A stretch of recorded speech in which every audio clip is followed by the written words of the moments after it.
That gate took like 7 minutes to pry. Which is a good thing. Somebody decides to break into Frost Bistro, come try to steal some money, steal the safe. Why not just do something in life to earn money and find something else to do? That's when they come out with the safe. That's crazy. You know, it totally messes up your whole, like, your mental, you know what I'm saying? The decision was made. Kirk had spent months considering every angle, weighing the impact on Kannon. But it was clear that the time had come. The court papers were signed, the request for full custody of his son, Kannon, was filed. Sometimes I feel like we can't catch a break. You know, we're in the middle of filing for full custody. I've been in court with this situation. Then, you know, we get broken into. It's always something on top of something. It totally puts me in a bad space with even moving forward with buying more property. It makes me feel like we might need to rethink and pause on the next move. I feel all kinds of ways right now because it's like, damn. You know, just being in the public eye sometimes, we just get targeted. Like, people just think, you know, let's just go break in their house. You know, they broke in Spice's house, they broke in Sierra's house, they came to my house twice. But at the end of the day, I'm just glad to be able to stay in business and provide great food and a great business for people to come to. And what's crazy is this is something I normally would connect with Yandy with, since she's had incidents with her restaurants too, but it's like some shit in the water or something, because everybody's arguing, even Yandy. She came at me and Spice about some mess about Mendices and trying to act like I ain't have her back again. Crazy. Yeah, Yandy. I mean, you know, I ain't got no problem with nobody for real, but my thing is like, you gotta be mindful of that. At least y'all used to be like, it was like cliques. Now it seemed like Everybody just doing whatever, all over the place. That crew is, I don't know what the happened. After kind of like replaying this whole situation, I felt like if somebody is your friend, you don't come in on the accused. Whatever Yandy and Mendices got going on in their household that's trickling all outside, that has nothing to do with me or my husband. End of story. Sometimes, you know, friendships change and... Bro, like, what's going on here? Now, just take me off your radar. Don't come here with we got enough going on. I see Jasmine is recruiting. She's hanging around your girlfriend. We need to really, truly rethink. Everybody, a bitch too old to be having to maintain and maintenance people. I want to protect my peace, and I want positive around me. It was the only way he could ensure the boy's safety and future. But he knew the consequences of this decision wouldn't be easy. Kirk had long tried to make things work with Jasmine, despite the tension between them, despite the instability that lingered around their co-parenting relationship. The cracks in their relationship had deepened over time. Jasmine's erratic behavior, her volatile mood swings, and the way she'd used Kannon to manipulate him had crossed a line. Kirk couldn't allow Kannon to grow up in a constant battle of emotions with no sense of security.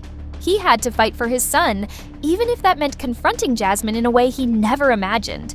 The morning after the custody filing, as Kirk prepared for his day, he couldn't shake the feeling of impending tension. The phone calls from his lawyer and even his friends had offered only vague reassurances. "It's just a step, Kirk. Don't worry, she'll understand." But deep down, he knew Jasmine wouldn't understand. She never did.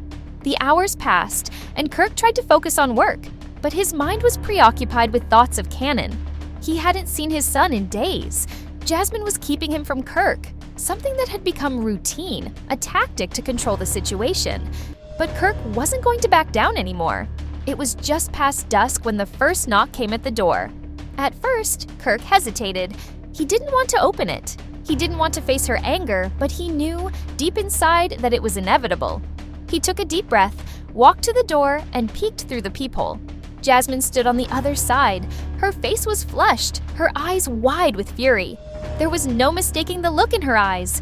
She was seething with rage. Before he could even speak, the door was thrust open with a violent force. Jasmine stormed in, her hands clenched into fists. Her voice came out in a low, almost guttural growl. "You think you can just take him away from me? You think you have the right to rip Kannon from my arms?" She shouted, her words cutting through the air like a blade. Kirk stepped back, his chest tightening. This was no longer just a custody battle. This was war. He had anticipated the confrontation. He had prepared for it, but no amount of preparation could have steeled him for the sight of Jasmine, so broken, so desperate, yet so full of anger. She looked like a woman on the edge, someone who felt as if she had lost everything. But Kirk couldn't back down. He had to stay strong. He had to protect his son. "Jasmine, this isn't helping anything. You're only making things worse," Kirk said, his voice calm but firm. Her eyes flickered with disbelief. "You think I'm the one making things worse? You're the one who's stealing him from me. You're taking my son away from me, and I'll never let you do that."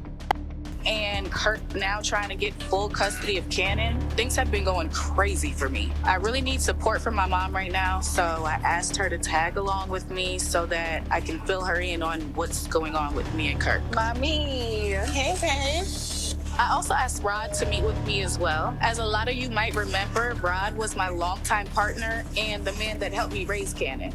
Jasmine and I have been together off and on for about 5 years now. Kirk is the father of Kannon. He's denying everything. I don't know what you expected from him but that. Kirk is doing all this because he's shaking in his boots right now. He's trying to discredit me. He's trying to make me out to be a hoe. You brought him into our life, you gotta deal with the situation. I'm going to deal with Kirk how I see fit. Already filed the paperwork, and he will be served. Rod views Kannon as his flesh and blood. Rod's picking him up to watch him when I have to work. Like, he's been there a whole lot. So let's get to it. You know, me and Kirk have been in this child support court situation for over a year now. Right. The first time I went through it, I kind of let it go because I let him convince me to. Yeah. And this time around, I'm not budging. He gives me $1,000 a month. What? That's crazy. $1,000 a month. I don't understand it. Like, how? And he's still battling me, saying, what 8-year-old needs $1,000? I thought we finally settled on the money amount a few months back at the Cyphers of the A concert. So the amount of money that I sent you, that's the number you cool with, right? Yes. So we can end this lawyer. Period. But typical Kirk backed out on our agreement of the amount that he was supposed to give me. So I had to take Kirk to court to get a reasonable amount of child support because $1,000 a month just isn't doing it. We had our preliminary trial, and Kirk is now trying to countersue for full custody. Full custody?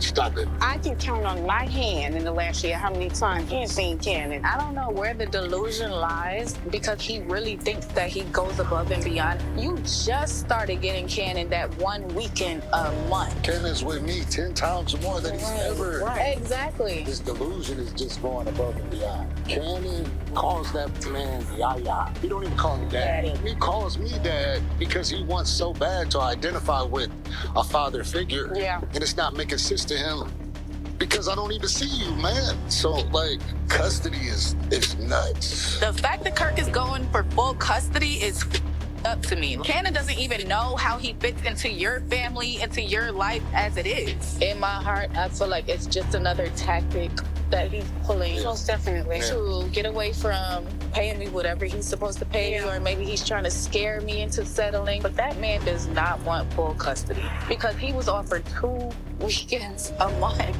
and didn't even want that. He's mad because you called him out.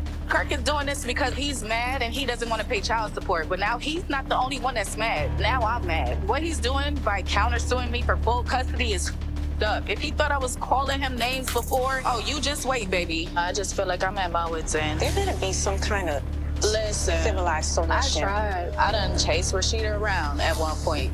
Now I'm not chasing Rashida around. Now her friends want me to chase her around and did that. Backfired. Rashida don't want to talk to me. Like, I'm done. But I don't want you to give up on it. I know the court might be the final say so, but at the end of the day, y'all gonna have to work this out. I just want for Kannon to have a good relationship with his father. I want for y'all to have a good relationship because at the end of the day, Kannon deserves that. At this point, they need an olive branch. They need something. I'll never. Wow. Kirk tried to reason with her. He tried to explain the choice he made, the steps he had taken to ensure Kannon would have a better future. But Jasmine wasn't listening. She wasn't ready to hear the truth. She wasn't ready to face the reality of what was happening. Her breathing became erratic, and suddenly, in a burst of frustration, she lashed out. She grabbed a vase from the table beside her and threw it at the wall. It shattered on impact, sending shards of glass flying across the room. Kirk flinched, but he didn't move. He couldn't. This wasn't the time for fear. Jasmine wasn't finished. Her anger had escalated, and the rage that had been simmering for months finally boiled over. She started throwing anything she could get her hands on, overturning furniture, smashing glass, creating chaos as if she could shatter the reality Kirk had so carefully constructed. "This is my house! This is my family!" Jasmine screamed, her voice rising higher with each passing moment. "I won't let you take him away from me!" Kirk moved toward her, trying to calm the storm before it escalated even further. He had no choice but to try to contain her. His eyes were filled with sadness, not anger, because he knew this wasn't the Jasmine he once loved. This was the broken version, the one who had become so consumed with fear and pride that she couldn't see the bigger picture. "Jasmine, stop! Please stop!" he pleaded. But the destruction continued. Jasmine had reached her breaking point, and in that moment, it felt like nothing Kirk could say would change her mind. She wasn't seeing reason. She wasn't seeing the love and sacrifice he had made for Kannon. All she could see was the betrayal she felt, the overwhelming loss of control. Suddenly, Jasmine turned and rushed toward the stairs. Kirk followed her, his heart racing. But by the time he reached the top of the staircase, she had already thrown open the window. The sharp sound of glass breaking echoed through the house, sending a chill through Kirk's bones. "Jasmine!" he shouted, his voice now tinged with panic. He rushed forward, but she was already at the window, her hand reaching for the latch. With a final desperate look, Jasmine threw herself toward the open window as if trying to flee from the reality they both knew was inevitable.